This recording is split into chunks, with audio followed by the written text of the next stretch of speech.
PTI के जो chairman है जनाब इमरान खान साहब, जैसा कि आपको मालूम है कि वो जेल में है और जेल खान साहब को उम्र कैद भी हो सकती है साइफर वाले केस में। और अगर इमरान खान कि जनाब नवाज शरीफ साहब को पाकिस्तान में लाया गया और चौथी दफ़ा वज़ीर आज़म उनको बनाया जा रहा है, इसमें क्या ऐसी वजह और जो गवानी है उनको पकड़ा जा रहा है और पकड़ के उनको हवालात में और फिर एक दो ऐसे कैंप बना दिए गए हैं कि जिन कैंपों में उनको रखा है वज़ीर दाखिला, उन्होंने कहा जी अच्छे तरीके से इज्जत के साथ भेजा जाएगा। और जो डेट थी, अगर जो जिन लोगों ने इज्जत से जाना था वो डेट के मुताबिक चले जाते। जाली शनाख्ती कार्ड नादरा के बनाए हुए थे। अच्छा, ये जो मामलात है ये तो खैर सरकार का देखना है। अभी कुछ ही दिन पहले जो इस्लामाबाद जी तो अस्सलाम वालेकुम नाज़रीन, जेजेटीवी के प्लेटफॉर्म से मैं आपका अपना भाई सोनू सुल्तान आपकी खिदमत में हाजिर हूँ। नाज़रीन, मेरे चैनल को लाइक शेयर और सब्सक्राइब जरूर किया करें ताकि ऐसी इंटरेस्टिंग जी तो अस्सलाम वालेकुम नाज़रीन, जेजेटीवी के प्लेटफॉर्म से मैं हूँ सुल्तान और आप देख रहे हैं मेरा डिजिटल चैनल। नाज़रीन, जैसा कि आपको मालूम है जो सियासी दंगल है वो सजने जा रहा है। जो इलेक्शन कमीशन ने जो डेट देनी थी, आज वो सुप्रीम कोर्ट के साथ मिलकर ये डेट दे दी गई है और ये कह लें कि एलानिया भी जारी कर दिया गया है कि जो डेट है वो दे दी गई है और ये अब तय है कि 3 माह के अंदर अंदर ये इलेक्शन होने हैं। बहुत दिनों से ये जो मामलात हैं ये चल रहे थे मुल्क पाकिस्तान में और जब से आपको मालूम है निगरान हुकूमत आई और उसके मामलात भी चल रहे थे। अब जो फाइनली और हकमी फैसला आ चुका है, पीटीआई के सारे मामलात चल रहे थे 9 मई के वाक़यात के हवाले से। फिर जो पीटीआई के जो चेयरमैन है जनाब इमरान खान साहब, जैसा कि आपको मालूम है कि वो जेल में है और जेल में बैठे हुए हैं और उसके बावजूद जो है कि उनकी कह लें कि जो दावा है वो ये किया जा रहा है कि अगर इमरान खान को ना भी खोला जाए, तो अगर इमरान खान को इलेक्शन की इजाज़त दी जाए तो फिर भी इमरान खान सबसे ज़्यादा सीटें लेगा। ये कहना है इमरान खान की जो सिटिंग टीम है उनका कहना है। जो इलेक्शन कमीशन कह लें कि अभी जो सारे फैसले हो चुके हैं और जो उनके वोटर सपोर्टर हैं उनका ये कहना है इमरान खान के कि अगर 9 मई के वाक़यात के बाद भी अगर इमरान खान को अंदर रखा जाता है और साइफर में भी, और अभी जो दीगर हलकात ये कह रहे हैं कि जो कह लें कि इलेक्शन की जो डेट है, पहले इमरान खान साहब को उम्र कैद भी हो सकती है साइफर वाले केस में। और अगर इमरान खान साहब को साइफर वाले केस में सजा के, नाज़रीन आपको मालूम है कि जो पीटीआई के वोटर सपोर्टर और फॉलोअर हैं उनका कहना यह है कि अगर इमरान खान साहब जेल में भी रहे तो फिर भी जो पीटीआई है वो इलेक्शन जीत कर दिखाएगी। और इसमें अब कोई दो राय नहीं है कि जो नवाज शरीफ साहब को बाहर से लाया गया और सारे मामलात, नवाज शरीफ साहब को जैसा कि आपको मालूम है कि इस मुल्क के लिए एक कह लें कि जो बेहतरी के लिए जमातें परेशान हैं और बहुत सारी सियासी जमातें कह लें कि हैरान और परेशान हैं, बहुत सी सियासी जमातें खुश भी हैं। अच्छा, यहाँ पर मैं आपको बता दूं कि जैसे ही ये डेट का ऐलान किया जाता है और इसमें दीगर जो जमातें हैं उनके कोई मिला जुला रद्द अमल दिया। कुछ लोग तो कह लें कि नून लीग के खुश थे और कुछ लोग नहीं खुश थे, कुछ पीटीआई के लोग खुश थे कुछ नहीं थे खुश।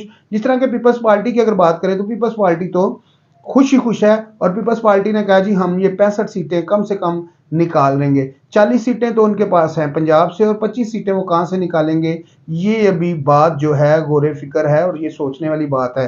खैर नाज़रीन, बढ़ते हैं आगे और मैं आपको बता दूं कि जो इस वक्त की जो मौजूदा सेटिंग है, जो इस तरह जनाब नवाज शरीफ साहब को पाकिस्तान में लाया गया, जिस तरह उनको प्रोटोकॉल दिया गया और सारे मामला, और जिस तरह के मुस्लिम लीग नून के लोग कहते हैं कि जनाब नवाज शरीफ के साथ एक ज़्यादती हुई, जुल्म हुआ और उसी के रद्द अमल में जनाब नवाज शरीफ साहब को वापस भी लाया गया। और ये जो दीगर सारी बातें हैं ये बड़ी हैरत अंगेज़ और सोचने वाली बातें हैं कि जनाब नवाज शरीफ साहब को पाकिस्तान में लाया गया और चौथी दफ़ा वज़ीर आज़म उनको बनाया जा रहा है। इसमें क्या ऐसी वजह है कि जो नवाज शरीफ ही ज़रूरी है?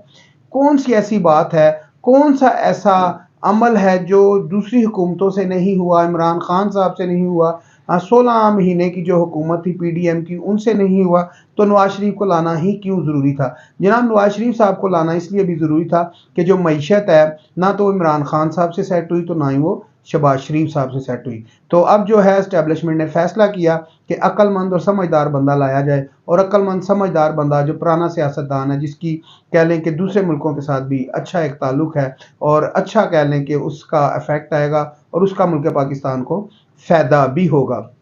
क्योंकि जितनी बड़ी इन्वेस्टमेंट पाकिस्तान में जनाब नवाज शरीफ साहब जितनी बड़ी इन्वेस्टमेंट पाकिस्तान में लेकर आए थे, इतनी बड़ी इन्वेस्टमेंट आज तक कोई भी नहीं लेके आया। वो इन्वेस्टमेंट थी जनाब सी पैक मंसूबे की जो इन्वेस्टमेंट थी वो थी 62 अरब डॉलर की जो इन्वेस्टमेंट थी वो जनाब नवाज शरीफ साहब पाकिस्तान में लेकर आए थे, और इतनी बड़ी इन्वेस्टमेंट आज तक पाकिस्तान में नहीं आई। और दीगर जो इसके बाद सी पैक के बाद जो अगली इन्वेस्टमेंट है वो है 100 अरब डॉलर की, वो भी पाकिस्तान में आएगी। और वो सारा जो काम है, वो जो सारा क्रेडिट है वो जाएगा मियां मोहम्मद नवाज शरीफ साहब को। और उसकी वजह ये है कि जितने भी कह लें कि दीगर मुल्क हैं, चाइना है, अमेरिका है और दीगर जो मुल्क हैं, वो एतमाद करते हैं नवाज शरीफ के ऊपर, क्योंकि वो 3 दफ़ा के वजीर आजम है और अब चौथी दफा वजीर आजम बनने जा रहे हैं। और नाज़रीन यहाँ पर मैं आपको बता दूं कि अब जो है नहीं रही, तो नाज़रीन बात करेंगे थोड़ी सी जो अफगानिस्तान में अगवानियों को, जो पाकिस्तान में अगवानी थे, जैसा कि आपको मालूम है आज दूसरा दिन है, उनकी डेट ख़त्म हो चुकी है। और अब जो है कि जो पुलिस की जानिब से और पंजाब पुलिस की जानिब से, इस्लामाबाद पुलिस की जानिब से, सिंध पुलिस की जानिब से अब जो है कि पकड़ दकड़ का सिलसिला शुरू हो चुका है। और जो अगवानी हैं उनको पकड़ा जा रहा है और पकड़ के उनको हवालात में और फिर 1-2 ऐसे कैंप बना दिए गए हैं कि जिन कैंपों में उनको रखा जा रहा है और फिर जो है कि उनको अफगानिस्तान के बॉर्डर पर छोड़ दिया जाएगा। अच्छा नाज़रीन, यहाँ पर मैं आपको बता दूं कि ये कहा जा रहा था कि तकरीबन 5.5 लाख अफगान बाशिंदे यहाँ पर पहुंच चुके थे पाकिस्तान में, जब अफगानिस्तान के हालात ख़राब थे और अफगानी जो है 5.5 लाख पाकिस्तान में आ चुके थे। अब तक का जो अदादो शुमार है 1,45,000 जो अफगानी हैं वो कह लें कि बॉर्डर क्रॉस कर चुके हैं और वो मुल्क पाकिस्तान से जा भी चुके हैं।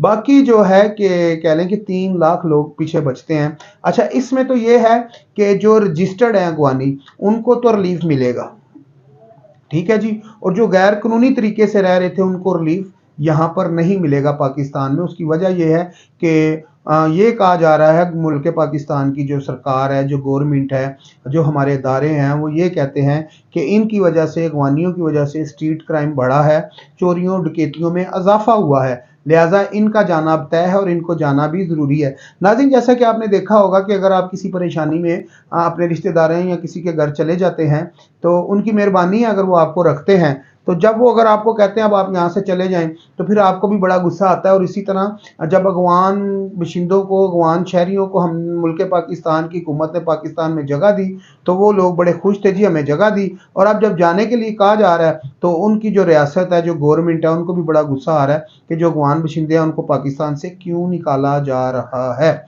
उनको रखा जाए। अब कैसे रखें, यहाँ पर भी आपको मालूम है मीशत के बहुत हालात ख़राब हैं, मुल्क पाकिस्तान की जो मीशत है वो काफ़ी कमज़ोर है, लिहाजा गवर्नमेंट ने फैसला किया कि इनको भेजना अब ज़रूरी है। यहाँ पर मैं आपको बता दूं कि जो वज़ीर दाखिला है उनका ये कहना, जो कह लें कि निगरान वज़ीर दाखिला है, उनका ये कहना है कि जिन लोगों के ऊपर संगीन केस हैं, जो जेलों में बंद है, उनको नहीं भेजा जाएगा, उनका केस चलेगा। खैर, मुख्तसर जो लोग हैं कह लें कि जिनके ऊपर कोई केसेस नहीं है, कि छोटे मोटे केस हैं, तो उनको बॉर्डर क्रॉस करके भेज दिया जाएगा और उनको अच्छे तरीके से भेजा जाएगा। अब अमेरिका का भी कह लें कि एक बयान आ गया, अमेरिका ने भी कहा कि जो कह लें कि अफगान बशिंदे हैं उनको अच्छे तरीके से भेजा जाए और कह लें कि किसी के साथ जोर ज़बरदस्ती ना की जाए। तो यहाँ पर मैं आपको बता दूं नाज़रीन, पाकिस्तान किसी के साथ भी जोर ज़बरदस्ती नहीं कर रहा, बड़े अच्छे तरीके से कह लें कि जो अफगान बशिंदे हैं उनको भेजा जा रहा है। और मुल्क पाकिस्तान में मैं आपको बता दूं कि कोई भी ऐसा जालिम नहीं है कि जो उनको धक्के मार के निकालेगा या इस तरह के मामलात। अच्छे तरीके से जो हमारे वज़ीर दाखिला उन्होंने कहा जी अच्छे तरीके से इज्जत के साथ भेजा जाएगा। और जो डेट थी, अगर जो जिन लोगों ने इज्जत से जाना था वो डेट के मुताबिक चले जाते। कुछ लोगों के मुझे मालूम है अभी भी कुछ मामलात होंगे, उसकी वजह यह है, मामलात ये होंगे कि जो भी है कि यहाँ पर किसी ने घर बेचना होगा, किसी ने अपनी दुकान, किसी ने अपना माल बेचकर वहाँ पर जाना होगा, तो ज़ाहिर बात है उसने डॉलर तो नहीं लेके जाने, वो अफगान करेंसी लेके जाएगा या पाकिस्तानी करेंसी लेके जाएगा। डॉलर ले जाने की यहाँ से इजाज़त नहीं दी गई, क्योंकि डॉलर यहाँ से स्मगलिंग होने की वजह से ही तो पाकिस्तान की जो मईशत है वो डाउन हुई है। और जो कह लें कि यहाँ पर डॉलर स्मगलिंग हो रहा था पाकिस्तान से अफगानिस्तान, उसी की वजह से ये सारे मामलात बने हैं।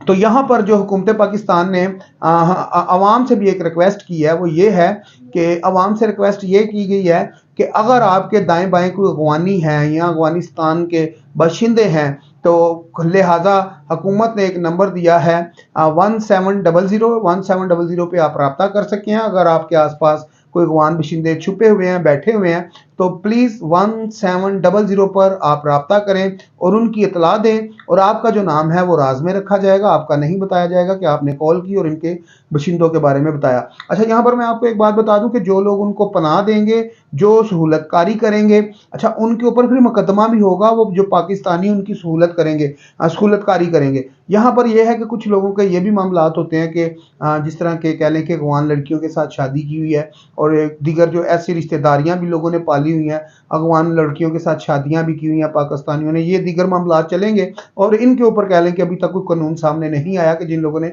शादियां की हुई हैं उनका क्या बनेगा। अच्छा, बहुत सारे लोग ऐसे भी पकड़े गए अगवान बशिंदे कि जिन लोगों ने कह लें कि जाली शनाख्ती कार्ड नादरा के बनाए हुए थे। अच्छा, ये जो मामलात है ये तो खैर सरकार का देखना है। अभी कुछ ही दिन पहले जो इस्लामाबाद नादरा है वहाँ पर जो हाज़र ड्यूटी जर्नल ने उसका कह लें कि चार्ज संभाल लिया नादरा का। कुछ ऐसी पहले खबरें आ रही थी कि ऐसे कुछ मामलात हो चुके हैं कि जो है कि नादरा का जो डेटा है वो लीक भी हुआ और इस तरह के दीगर लोगों को आईडी कार्ड भी बना कर दिए गए। ये तो अमले के साथ मिलकर होता है, खैर ये सरकार का। हाँ, यहाँ पर मैं आपको बता दूं नाज़रीन कि जिस तरह कि आपको मालूम है फ़लस्तीन और इसराइल की जंग लगी हुई है और उसमें तकरीबन कह लें कि जो इसराइल ने जो गोलाबारी की उसकी जद में तकरीबन 34 सहाफ़ी 34 सहाफ़ी अब तक शहीद हो चुके हैं।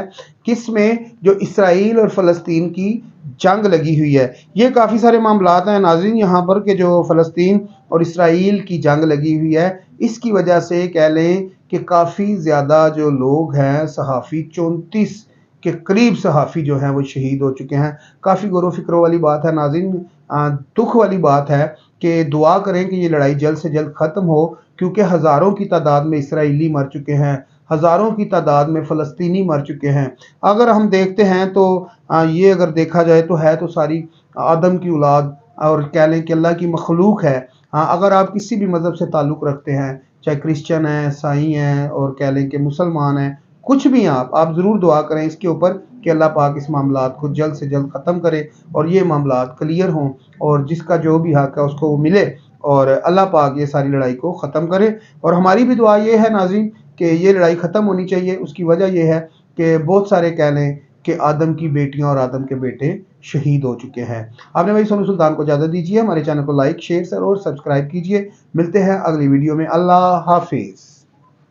जी तो अस्सलाम वालेकुम नाज़रीन, JJ टीवी के प्लेटफॉर्म से मैं आपका अपना भाई सोनू सुल्तान आपकी खिदमत में हाजिर हूँ। नाज़रीन, मेरे चैनल को लाइक शेयर और सब्सक्राइब ज़रूर किया करें ताकि ऐसी इंटरेस्टिंग बेहतर वीडियो मैं आपके लिए लेके आ सकूँ और बेहतर मालूमात आपके लिए लेके आ सकूँ। मेरे चैनल को लाइक शेयर और सब्सक्राइब कीजिए। Thank you. अल्लाह हाफ़िज़।